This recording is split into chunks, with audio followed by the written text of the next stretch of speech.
बिस्मिल्लाहिर्रहमानिर्रहीम।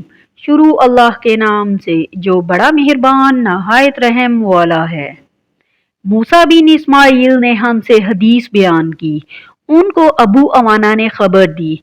उनसे मूसा इब्ने अबी आयशा ने बयान की। उनसे सईद बिन जबीर ने। रसूल सल्लल्लाहु अलैहि वसल्लम नज़ूल कुरान के वक्त बहुत सख्ती महसूस फरमाया करते थे और उसकी अलामतों में से एक ये थी कि याद करने के लिए आप सल्लल्लाहु अलैहि वसल्लम अपने होंठों को हिलाते थे। इब्ने अब्बास रजी अल्लाह अन्हो ने कहा, मैं अपने होंठ हिलाता हूँ जिस तरह आप सल्लल्लाहु अलैहि वसल्लम हिलाते थे। सईद कहते हैं, मैं भी अपने होंठ हिलाता हूँ जिस तरह इब्ने अब्बास रजी अल्लाह अन्हो को मैंने हिलाते देखा। फिर उन्होंने अपने होंठ हिलाए।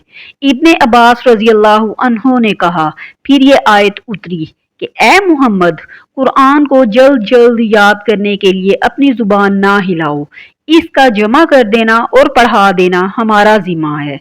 हजरत इब्ने अब्बास रजी अल्लाह अन्हो कहते हैं, यानी कुरान आप सल्लल्लाहु अलैहि वसल्लम के दिल में जमा देना और पढ़ा देना हमारे जिम्मा है।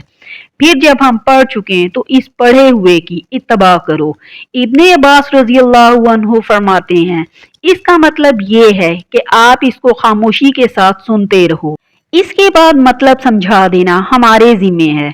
फिर ये यकीनन हमारी जिम्मेदारी है कि आप इसको पढ़ो, यानी इसको महफूज कर सको। चुनाचा इसके बाद जब आप सल्लल्लाहु अलैहि वसल्लम के पास हजरत जिब्राइल अलैहिस्सलाम वही लेकर आते तो आप सल्लल्लाहु अलैहि वसल्लम तवज्जो से सुनते। जब वो चले जाते तो रसूल सल्लल्लाहु अलैहि वसल्लम उस वही को इस तरह पढ़ते जिस तरह हजरत जिब्राइल अलैहिस्सलाम ने उसे पढ़ाया था। सही बुखारी हदीस नंबर 5।